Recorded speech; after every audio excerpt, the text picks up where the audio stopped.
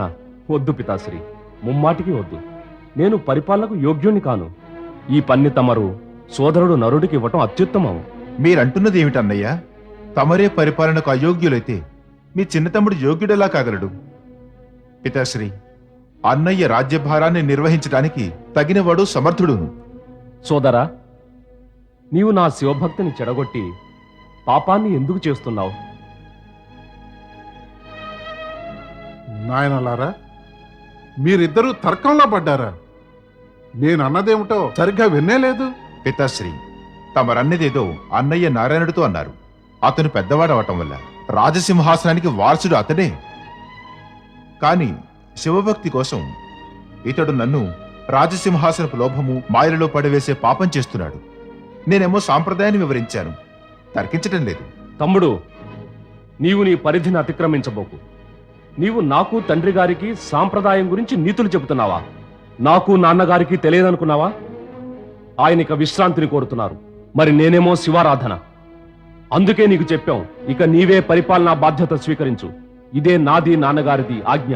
కాదు, ఆయన ఆజ్ఞ కాదు, తమరి కోరికే. తమరు శివారాధన చేద్దామని రాజసింహాసనం త్యజిస్తే త్యజించండి. నన్ను శివారాధన చేయలేకపోతే తమకేం లాభం? యువరాజు నారాయణ, తమరు దూరం ఆలోచించి పని చేయాలి. అప్పుడే రాజ్యానికి ప్రజకు శుభం. తమరు రాజ్యభారం తప్పక వహించాలి. ఇదే తక్షణ కర్తవ్యం యువరాజా. వద్దు, శివారాధన చేయక నా జీవితం వ్యర్థమే. అది నా వల్ల కాదు.